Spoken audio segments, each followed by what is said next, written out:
El arte es una de las más hermosas formas en el que el hombre se expresa y transmite su vivencia más profunda, su filosofía de vida y el testimonio de su fe.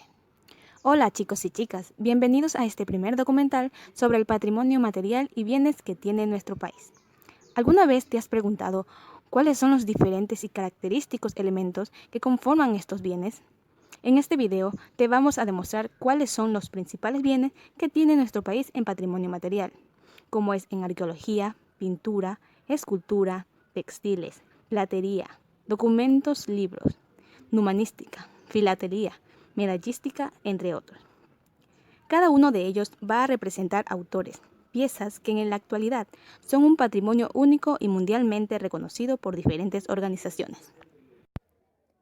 Según el Instituto Nacional del Patrimonio Cultural 2011, nos permite mostrar todos los vestigios más antiguos dejados por antiguas civilizaciones que ocuparon el actual Ecuador. La arqueología podemos encontrarla en la superficie, enterradas o bajo de aguas, en su mayor gran diversidad y tamaño. Generalmente están hechas de piedra, concha, hueso, arcilla y metales, proporcionándonos características propias. Se estima que en el Ecuador existen aproximadamente 20.000 cientos y 3.000 colecciones arqueológicas.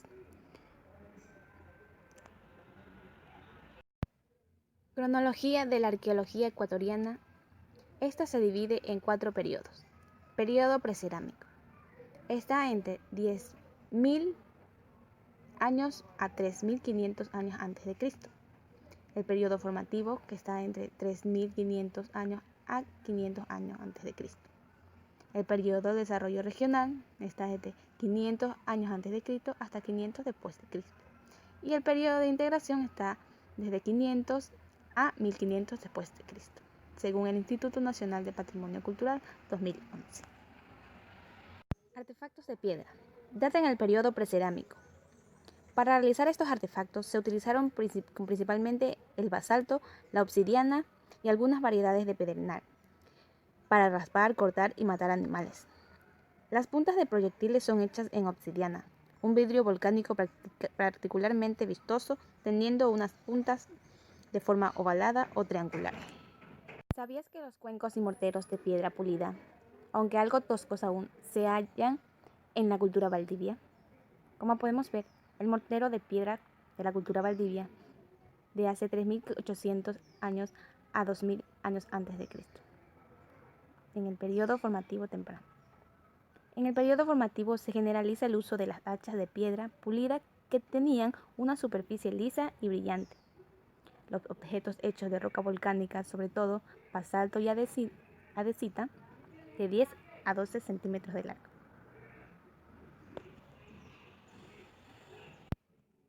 En el periodo de desarrollo regional aparece el propulsor de flechas, llamado también atlante o estólica, que es una vara de madera.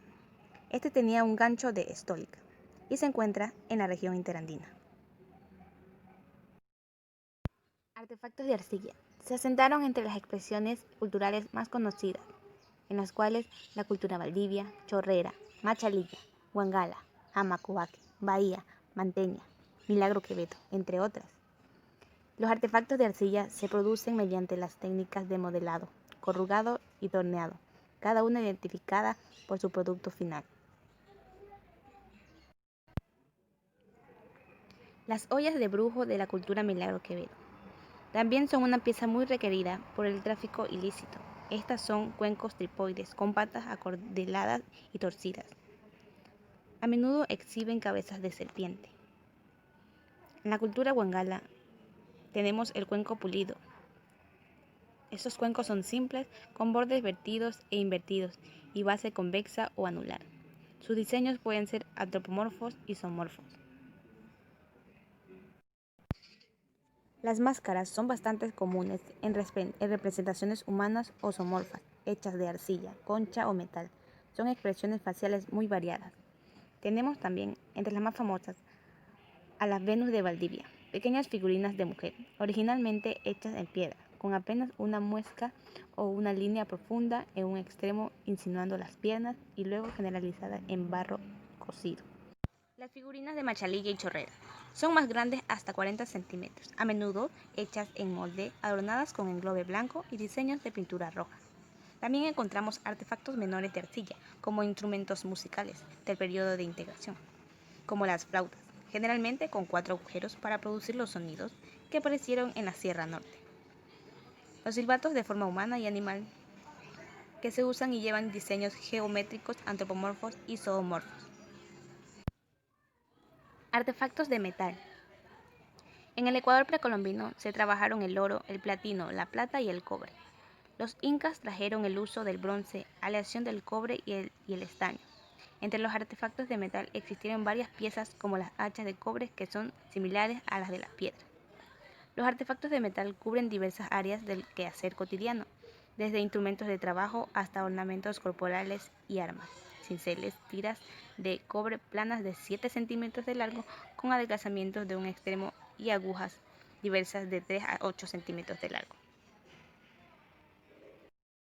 Pintura. Como podemos observar, la pintura utiliza pigmentos mezclados con sustancias aglutinantes orgánicas, adhesivos, gomas o sintéticas, siguiendo un boceto o un modelo preestablecido según el Instituto Nacional de Patrimonio Cultural 2011.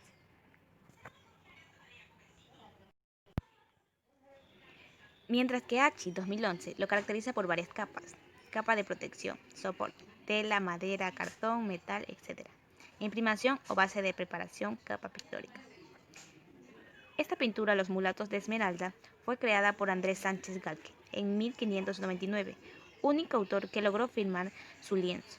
Se encontraba en el Museo de América en la ciudad de Madrid, España, pero tras 420 años se la puede observar ahora en el Museo Nacional del Ecuador en Quito. Se los puede reconocer que eran de esta época porque visten ricos trajes a la usanza europea, lo que al decir de una carta firmada por Sepúlveda y que acompañaba al retrato indicaban su incorporación a la vida política y cristiana. Su ropaje contrastan con el acentuado y deliberante oscuro color de su piel y con las joyas fáciles que señalan su linaje indígena. En esta pintura de maravillosa impresión de Jesucristo de manos, pies y costados de San Francisco, pues anónimo porque no firma en este tiempo sus pinturas.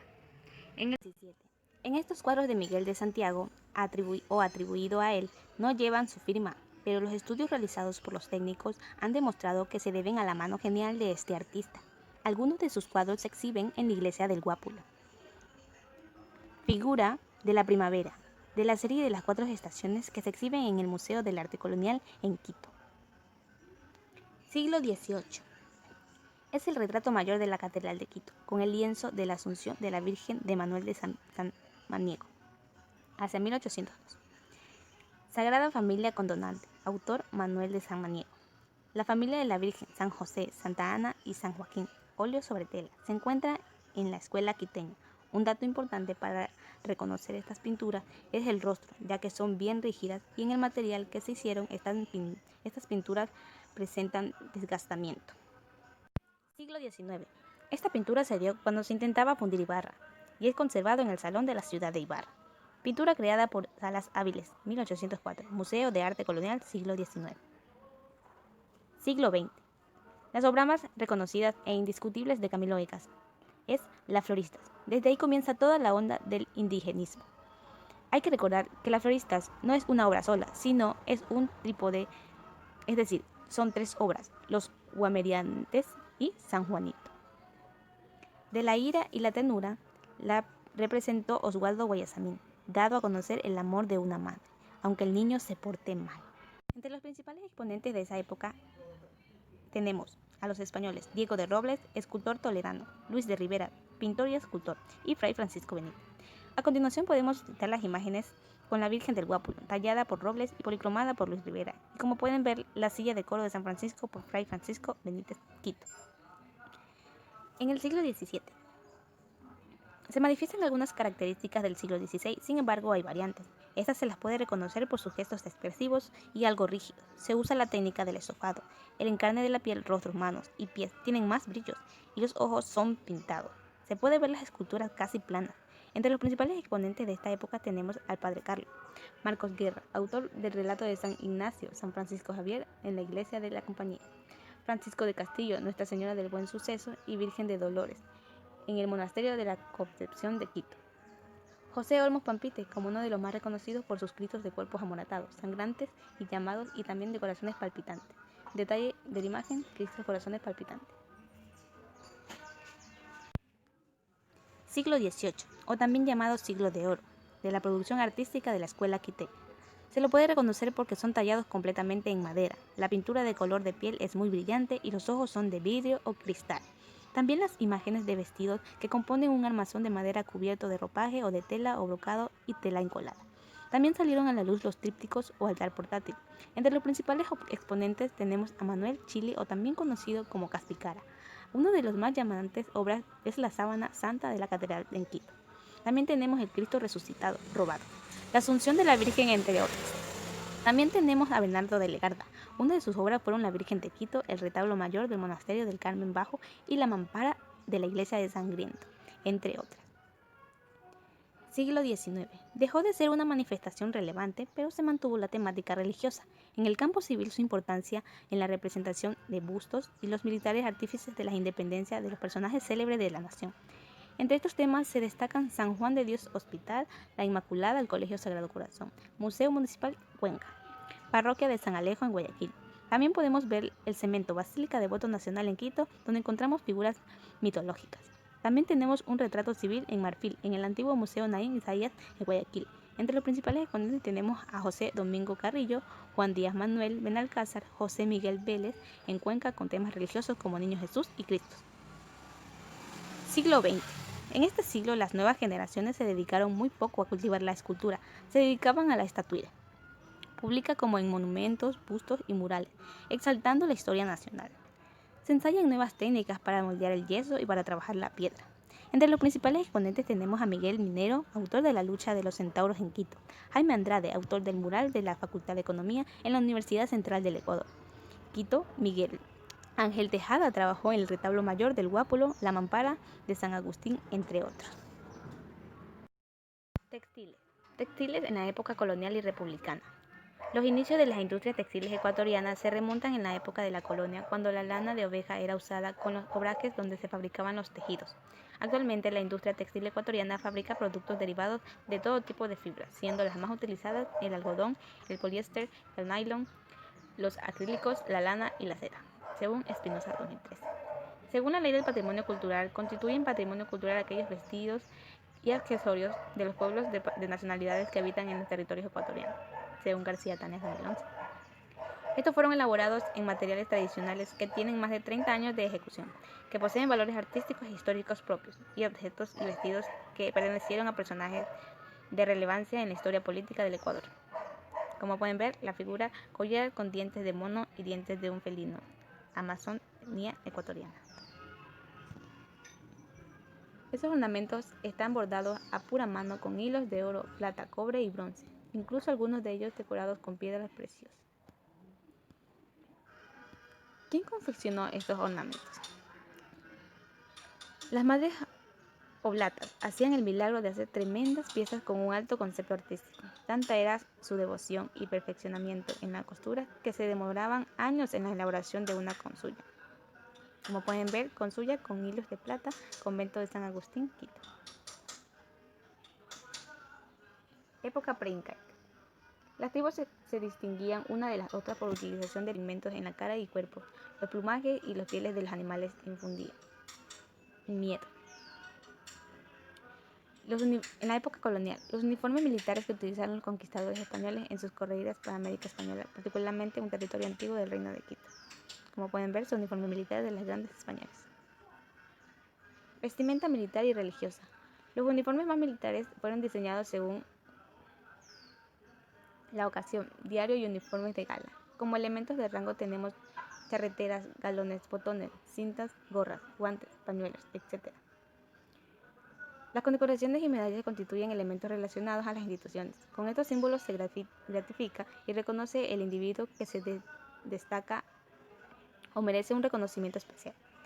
Tienen una parte metálica que tiene la información grabada, fecha y lugar, además que posee un símbolo, generalmente es el color del estandarte o bandera. Ornamentos religiosos. Ornamentos de seda adornado en la catedral de Papa León XIII. Es un conjunto de Sagrados Corazones de Jesús con la corona de espinas y decoraciones bordadas con hilos de oro. En el corporal tienen las inscripciones del Papa con los símbolos papales. Ornamentos religiosos.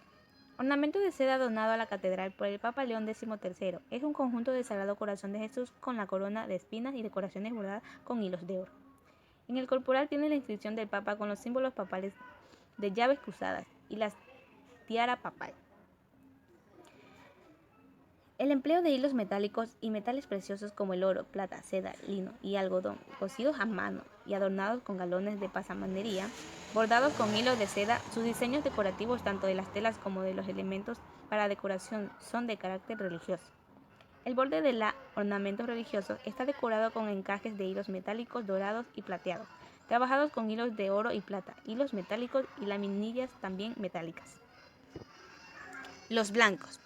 ¿Cómo reconocerlos? Se ejecutan en hilos finos como el lino y el algodón. Están decorados con encajes de grandes dimensiones, especialmente trabajados para la prenda, ejecutados a mano y realizados con bolillos, redes, palillos y ganchillos. Las decoraciones de los encajes son de carácter religioso: cruces, lirios, rosas, azucenas, corazón de Jesús y María, racimos de vid, espigas, etc. La manufactura de estas prendas generalmente es asociada a los cuatro de monjas.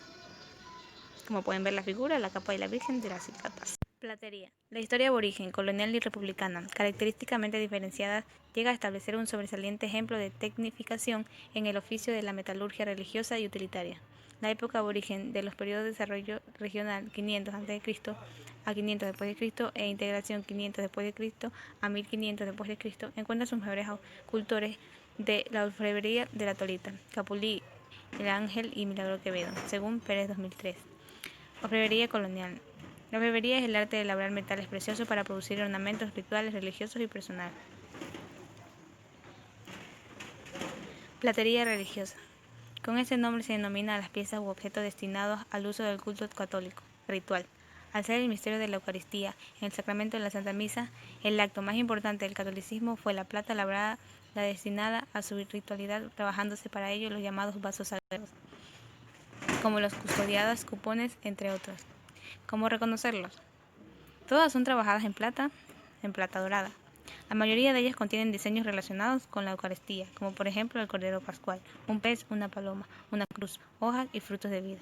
Generalmente las custodiadas llevan engastes de piedra preciosas y apliques de joyas. Decorativa. Para lograr mayor pomposidad y brillo en las iglesias, sus altares y retablos donde se oficiaba la misa eran adornados con otros objetos de carácter decorativo, como por ejemplo mariolas, candelabros, lucernas, rejillas, frontales, jarrones y lámparas. Estructuras de santos como las de Vicente Ferrer, Tomás de Aquino, Francisco de Asís, ángeles y arcángeles, fueron adornados con alas y aureolas de plata. Otros con coronas, centros y palmas de martirio también de plata. El mensaje doméstico. Las altas clases sociales de la colonia contaban con un hogar con vajillas de plata compuesta por jarrones, copas, platos y cubiertos, además de ciertas piezas de mobiliario como marcos para retablos, pintados, cofres, arquetas y una variedad de cajitas de pequeños tamaños. Para reconocerlos, se puede decir que son generalmente de superficies llanas y una sutil decoración se limita solamente a los bordes. Mobiliario. Según Martínez 2009, se los caracteriza principalmente en el patrimonio mueble y se busca específicamente en representar su belleza a través de la inclusión de los elementos decorados y variados. Cada uno de estos bienes patrimoniales en los que se interviene en el trabajo de diseñadores como carpinteros, ensambladores, talladores, tapiceros, cerradores y herreros artísticos. Los bienes mobiliarios los puedes encontrar tanto en los tallados hechos a mano como objetos hechos de cristalería. Por ejemplo, tenemos el comedor de María Angústica Urrutia a finales del siglo XIX. Desde mediados de este siglo se hicieron presente la utilización de comedor los aparadores, que eran consideradas como rinconeras coloniales con una vitrina en la parte superior. Estaban diseñadas para exhibir costosas y elegantes vajillas de la casa. Durante el siglo XIX se dio el inicio al uso de piezas de diversas vasijas y copas en las que fueron utilizadas en el desayuno, almuerzo y merienda. La decoración de las paredes de los comedores se basaron en la exhibición de tapices y cuadros en conjunto mobiliario. Solía ser de colores oscuros. No podían notar en las sillas que tenían diseños relacionados con la comida y frutas. Tenemos la primera vajilla presidencia ecuatoriana durante el siglo XIX. Se da inicio a la mesa capitalina más elegante de la época durante el siglo XIX. La mayor parte pertenecía a la casa criolla, las cuales poseían vajillas de plata y de loza, que eran famosas por haber sido de fabricación quiteña. También se dio en inicio a las vajillas de porcelana, la cristalería de varios tipos de cucharas y tenedores de plata. No se dio mucha importancia en el absoluto a los cuchillos, ya que no se habían extendido en el territorio. Su mayor punto de importancia fue las personas del siglo XIX procedieran a la utilización de la vajilla de forma elegante y distinguida. Patrimonio documental. Según Novoa 2011, los manuscritos son documentos que contienen mucha información, principalmente escrita a mano, con tinta de pluma o bolígrafo. Al igual que otros documentos de diversos soportes y materiales, su objetivo es poder registrar y transmitir y conservar durante un largo tiempo la información de manera de testimonio de cada persona, institución pública y privada, y también sobre sucesos ocurridos en un lugar y fecha determinada. Por ejemplo, tenemos el manuscrito de la Carta de Jamaica.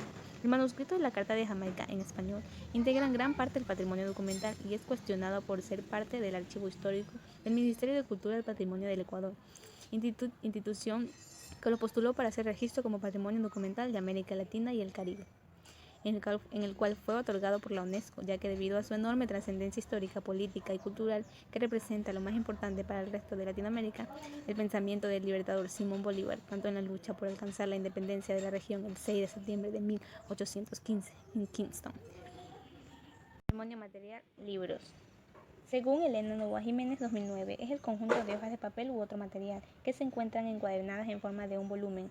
Los libros se pueden encontrar de forma manuscrito, es decir, que pueden estar escritos a mano. Durante el siglo XV que se dio el surgimiento de la imprenta, ya en el año 1950 se dio el proceso de la impresión de los libros. Esta se le denominó con el nombre incunables, por el motivo de que se inició la imprenta. Por ejemplo, tenemos el primer libro ecuatoriano religioso, impreso en Ambato en 1755.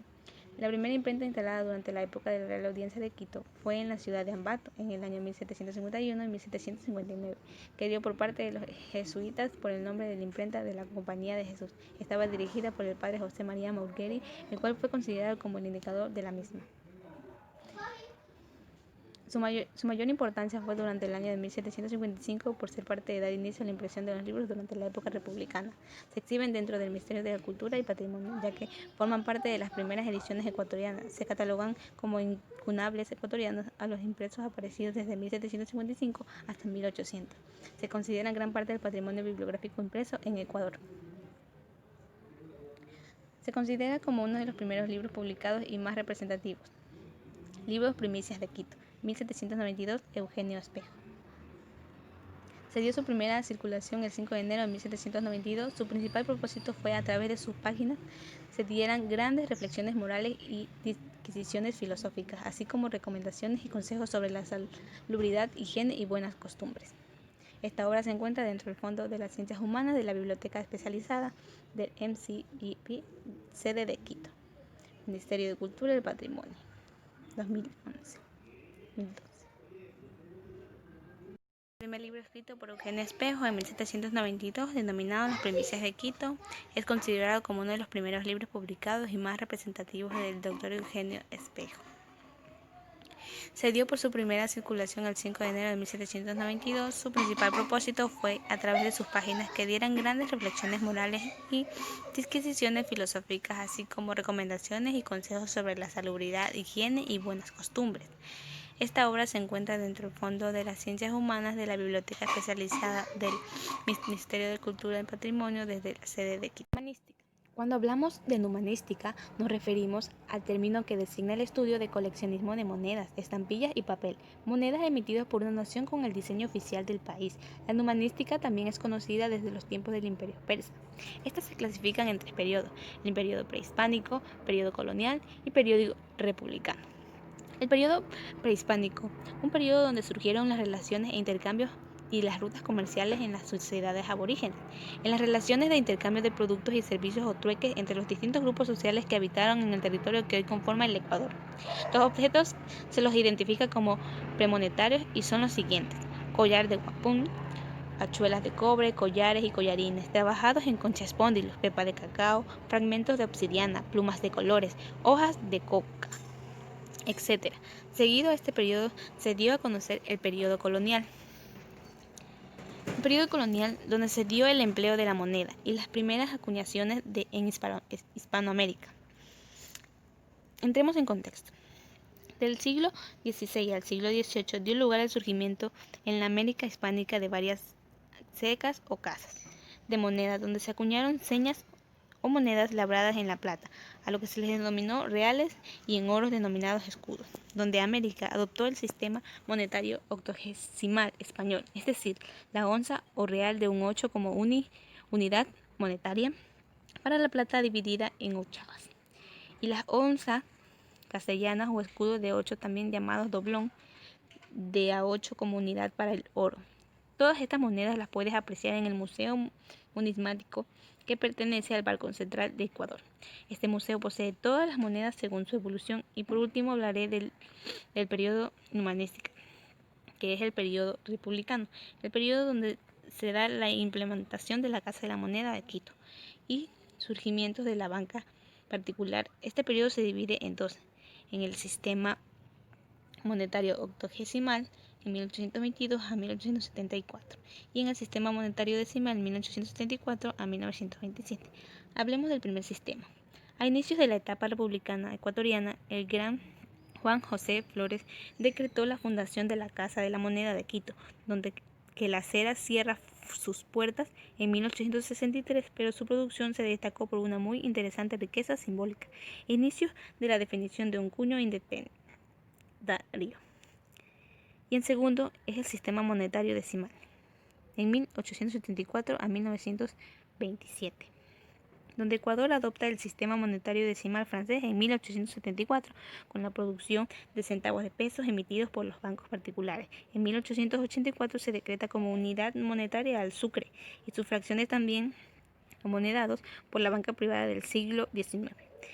Para culminar, tallaré los numismáticas en la República Moderna. Este periodo cubre desde la fundación del Banco Central de Ecuador hasta la actualidad. En efecto, de identificar las especies monetarias se han dividido en dos etapas. Filatelía.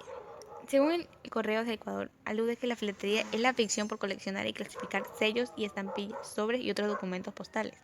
Para entender la filatería es posible dividirla en dos macroperiodos. El macro de la etapa pre-filatelía. Trata sobre el estudio de las marcas y sellos utilizados sobre las cartas para identificar su origen y destino. También el coste, pues la estructura administrativa española definía el pago por el traslado de las cartas. También por otro lado tenemos al macro de la etapa filatelía.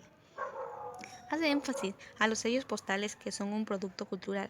Se ha grabado desde los primeros escudos de armas de la República hasta la dignificación de la patria.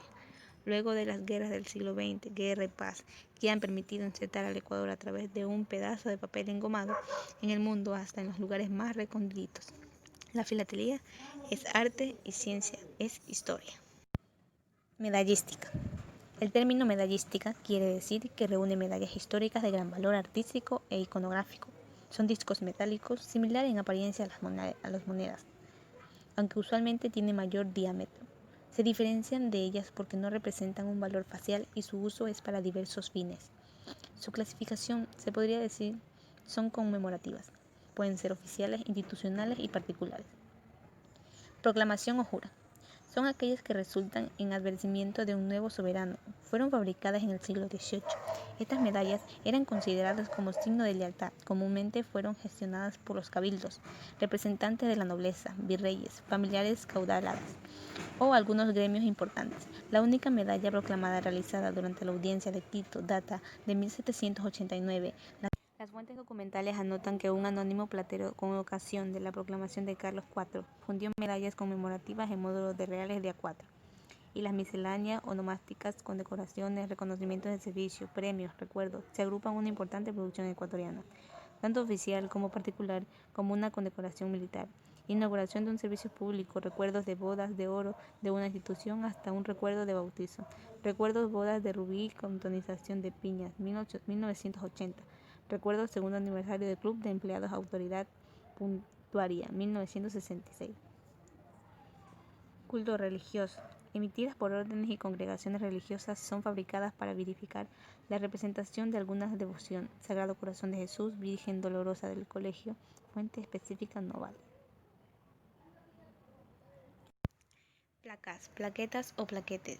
Se trata de chapas metálicas, puede ser de oro, plata u otro metal, donde se graban leyendas alusivas o acontecimientos oficiales. En particular pueden estar adheridas a otra representación alegórica, también en metal. Placa conmemorativa, inauguración de ferrocarril, Ambato, 1906. Hemos llegado al final de este documental. Gracias por su atención. Espero que haya sido de su agrado conocer un poco más sobre los bienes patrimoniales que tiene nuestro bello país, Ecuador. Este ha sido un video educativo realizado por estudiantes de la Universidad Estatal de Milagro, tercer nivel de la carrera de Licenciatura en Turismo.